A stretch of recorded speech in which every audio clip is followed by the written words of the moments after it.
साक्षात् परं ब्रह्म तस्मै श्री गुरुवे नमः। माता मोरी जानकी पिता हमारे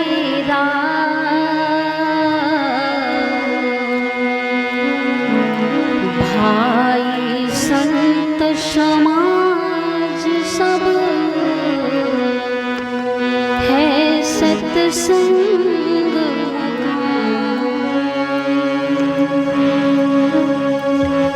जप बल तप बल बाहुबल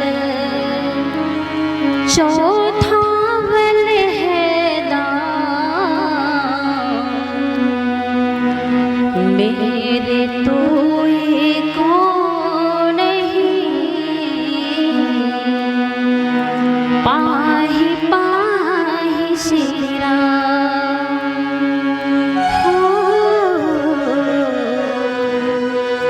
पाहि पाहि श्री राम। जिनकी सेवा भाव से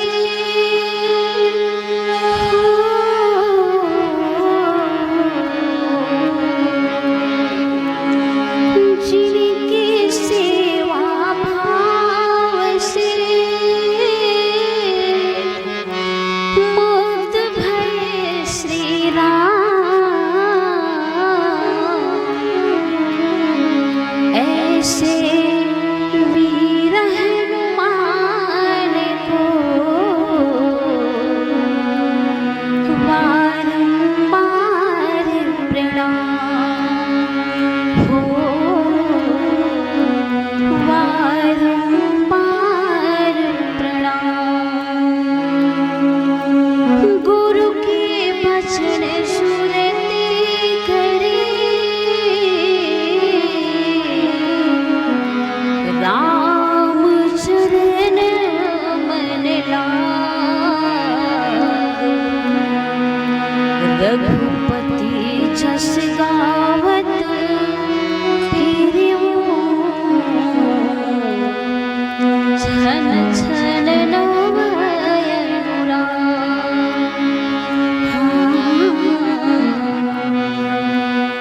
छन छन नवयनु राम। कर जोरी बिनती करूं हे अंजनी सुत हनुमान।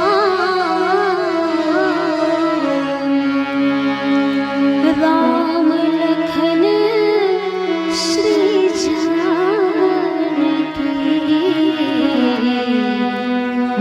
मान करो कल्याण। आन करो कल्याण। आनंदी के पास नहीं है भाषा भाव का ज्ञान। हे राम कथा रस रसिक आन करो कल्याण। आन करो कल्याण। आन करो कल्याण। लोकाभिरामं रणरङ्गधीरं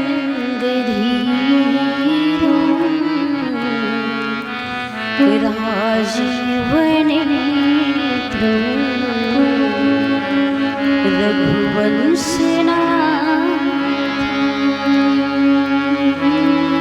कारुण्यरूपं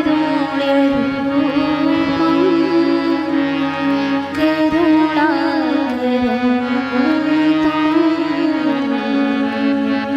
श्रीरामचन्द्रं शरणं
श्रीरामदूतं शरणं प्रपद्ये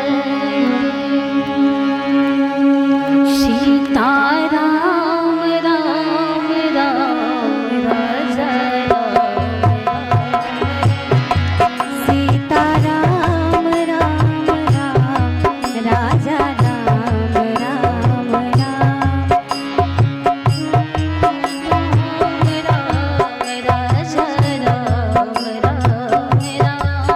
सीताराम राम राम राजा राम राम सीताराम राम राम राजा सीताराम राम राम राजा राम राम राजा राम राम राम सीताराम राजा राम राम राम सीताराम राम राम जही विधि होई नाथ हित मोरा जही विधि होई नाथ विधि मोरा जही विधि होई नाथ हित मोरा जही विधि होई नाथ विधि मोरा बेगी सुखर दास मैं तोरा बेगी सुखर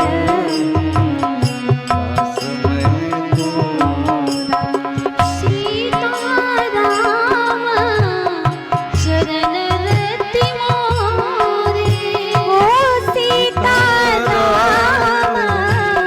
शरण रति मोरे अनुदिन बढ़ाओ अनुग्रह दो हो अनुदिन बढ़ाओ अनुग्रह तो अनुदिन बढ़ाओ अनुग्रह तो रे हो अनुदिन बढ़ाओ अनुग्रह तो रे सीताराम राम राम राजा राम राम सीताराम राम राम राजा राम राम सीताराम राम राम राजा राम राम सीताराम राम राम राजा राम राम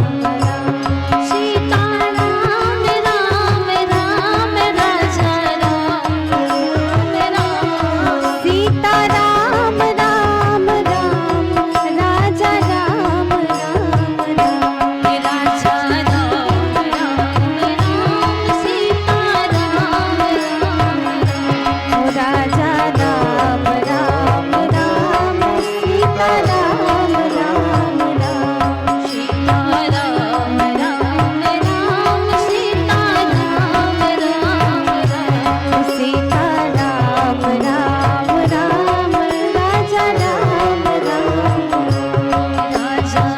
सीताराम राम राम सीताराम राम राम राजा राम राम राजा राम राम राम सीताराम राम राम राजा राम राम राम सीताराम राम सीताराम राम राम राजा राम राम सीताराम राम राम राजा राम राम राजा राम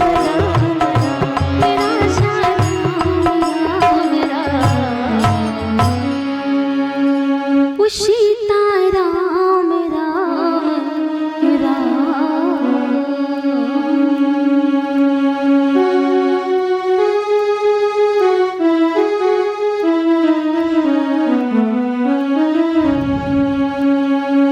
आज श्री रामचरितमानस की जो कथा चल रही है आप सबके बीच में,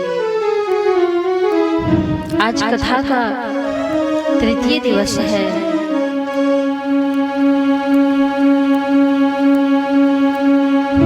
तो कल मैं आप सबके बीच में सत्संग की चर्चा कर रहे थे कि सत्संग का जीवन में क्या लाभ है, क्या प्रभाव है।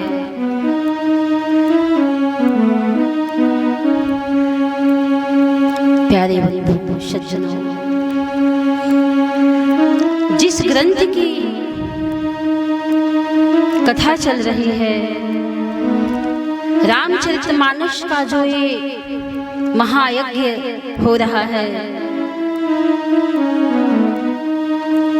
इस ग्रंथ की महिमा क्या है, इस कथा का प्रभाव क्या है। जो रामचरितमानस है यह कोई साधारण ग्रंथ नहीं है। यह जो कथा है रामचरितमानस की सभी कथाओं की तरह नहीं है। इस कथा की अद्भुत महिमा है। इसका प्राकट्य बड़ा ही अनोखे ढंग से हुआ है। इस कलयुग के जीव के लिए,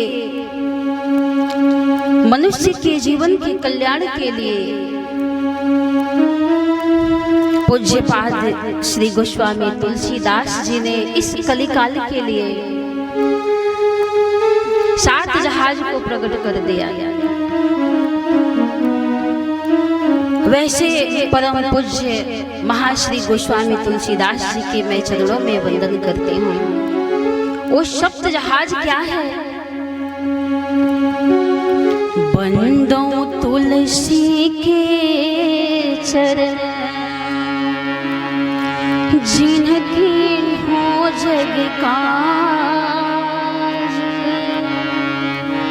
कल समुद्र बूढ़त लख्यो, प्रगट्यो सप्त जहाज, प्रगट्यो सप्त जहाज। गोस्वामी जी ने 7 जहाज को प्रकट किया। वो 7 जहाज कौन है? बाल कांड है, दूसरा है अयोध्या कांड है, तीसरा है अरण्य कांड है, तीसरा जहाज है मानस का, चौथा जहाज किष्किंधा कांड है, 5वां जहाज रामचरितमानस का जो है सुंदर कांड है, और 6वां जहाज लंका कांड है, और 7वां जहाज उत्तर कांड है। कलयुग के जीव के लिए ये 7 जहाज परिपूर्ण है, अद्भुत महिमाशाली हैं पार करने के लिए। तो आप किसी भी जहाज पर बैठ जाएं, आप पार हो सकते हैं। चाहे बाल कांड रूपी जहाज पे बैठे या अयोध्या कांड रूपी जहाज पे बैठे, ऐसे करके 7 जहाज हैं। इस कथा का प्राकट्य अद्भुत ढंग से हुआ। आप जानते हैं वेद पुराण को क्या कहा गया है? वेद पुराण क्या है? वर्णन आता है, बाबा ने मानस में इंगित किया है, इशारा किया है कि सुमति भूमि थल हृदय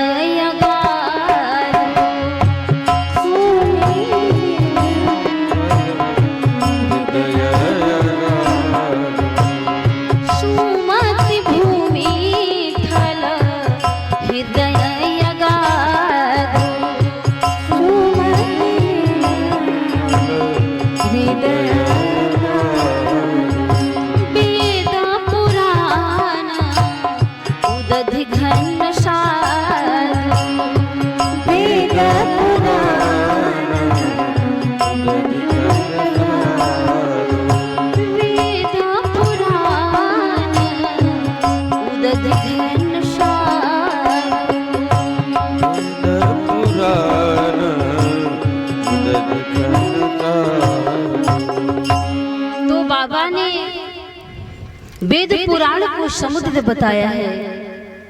जैसे हम समुद्र के पास पहुंचकर उसमें स्नान पान नहीं कर सकते हैं, उसका लाभ नहीं ले सकते हैं, ठीक उसी प्रकार से वेद की कथाएं हैं, उसमें हम पार नहीं पा सकते हैं, उसका लाभ नहीं ले सकते हैं। आप जानते हैं कि समुद्र का जो जल होता है वह कितना खारा होता है। पीने के लिए शुद्ध मीठा जल चाहिए, तो वह जल समुद्र का शुद्ध कैसे होता है कि जब समुद्र का जल 5 मंडलों से शुद्ध होकर के आता है इस धराधाम पर, तो वह पीने लायक होता है। तो समुद्र का जल पहले किस मंडल में जाता है शुद्ध होने के लिए, जरा आप ध्यान देंगे इस प्रसंग पर कि मानस की जो कथा है कोई साधारण कथा नहीं है। तो समुद्र का जल पहले कहाँ जाता है रिफाइन होने के लिए, शुद्ध होने के लिए, तो सूर्य मंडल में जाता है और वहां से शुद्ध हो करके वह जल आता है कहाँ, तो चंद्र मंडल में आता है। और चंद्र मंडल से समुद्र का जल शुद्ध होकर के कहाँ आता है, तो वायु मंडल में आता है। और वायु मंडल से वह जल शुद्ध होकर के कहाँ आता है, तो मेघ मंडल में आता है। और मेघ मंडल से वह जल शुद्ध होकर के तब वह इस धराधाम पर भूमंडल पर आता है। तब वह मानव के लिए मंगलकारी और कल्याणकारी वह जल होता है। तब हम उसमें स्नान पान कर पाते हैं। सज्जनों, ठीक उसी प्रकार से जो वेद पुराण की कथा है वह क्या है, तो समुद्र के समान है। तो जिस प्रकार से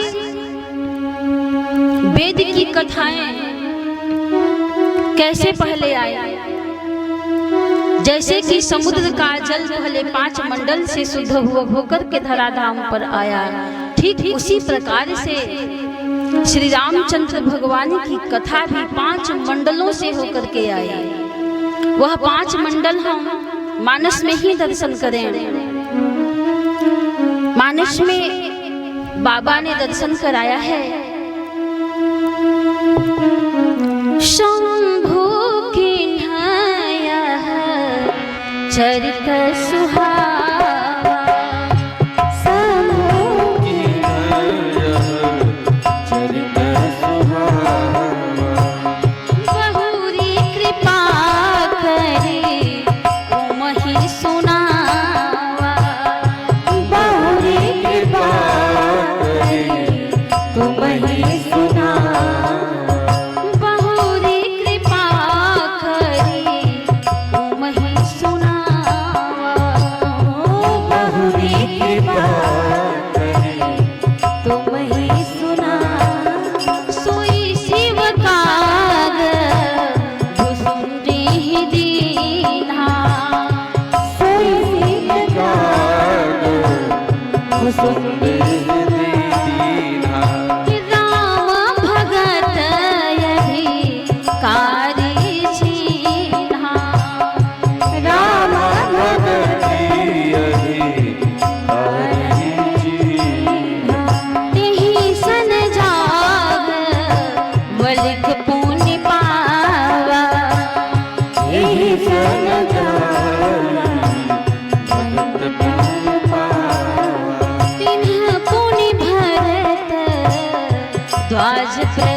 सुबेदर सी जा